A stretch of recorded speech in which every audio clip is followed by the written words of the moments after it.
The game has ended, but not quietly. Squid Game Season 3 dropped on June 27, 2025, bringing the series to a brutal and emotional close. This final season didn't just finish a story, it detonated it.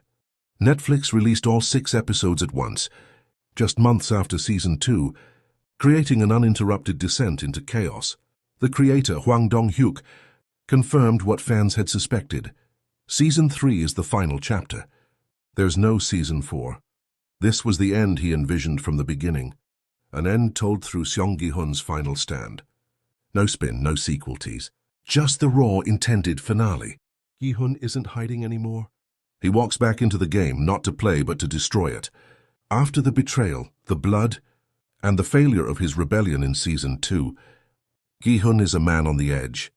He has the money but not the peace. His mission now is simple: burn the system to the ground. But nothing is simple inside the Squid Game. His return isn't triumphant. It's messy, dangerous, and personal.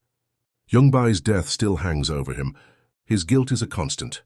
But this season, Gi-hun has nothing left to lose, and that makes him deadly. His transformation is complete. This isn't the same man who begged for survival in Season 1. This is someone who would rather die fighting than live comfortably knowing others are still trapped in that nightmare. He's not alone. The frontman is back, In-ho colder and more mechanical than ever. He's no longer questioning the system. He's running it. The VIPs return too, masked and amused, ready to bet on new human tragedies. But the real surprise is the return of Hwang Jun-ho, the detective who vanished in Season 1. He's alive. He's undercover, and he's more determined than ever to blow the lid off everything. But he doesn't know that someone close to him is feeding intel to the enemy. The betrayal is quiet and it cuts deep. This time it's not just about survival. It's about exposure, about truth. And every character is in danger. The new players, they're not here for screen time. They're here with stories, real ones. The most gripping is Myung-gi, a man who joined the game with a pregnant wife watching from the outside. Her name is Jun-hee, and the stakes for him aren't just about staying alive. They're about staying alive long enough to see his child born. A baby's cry even echoed in the trailer. That wasn't symbolism, that was warning. Hwang said it himself. The unborn baby's fate affects everyone in the game. For the first time, it's not just lives on the line, it's legacy. And the game's no mercy.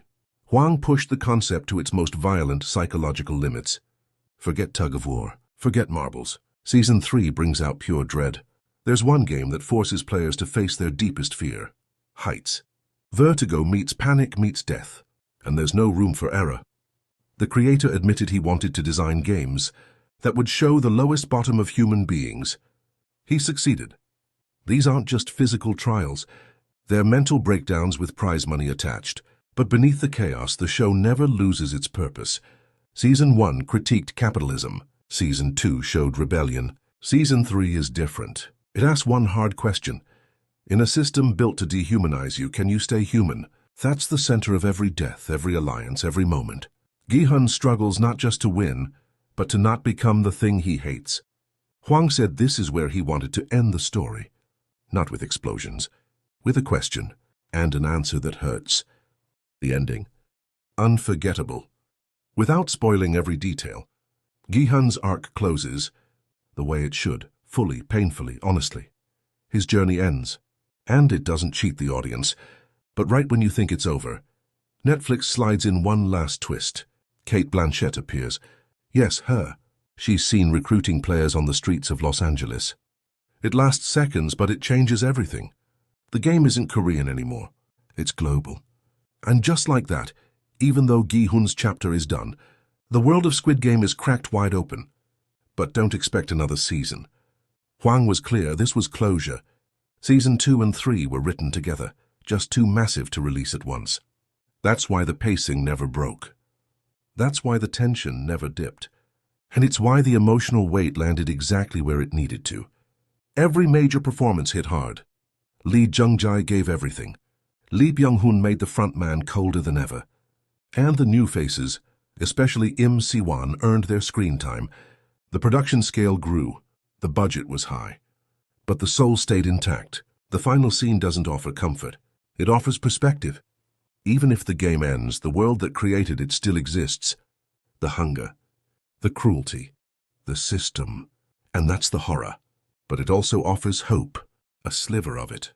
Because someone tried, someone resisted, and maybe that's enough. If you've made it this far, you now know how Squid Game ends. Not with a bang.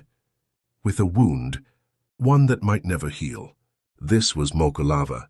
If you felt that, stick around. We've got more coming.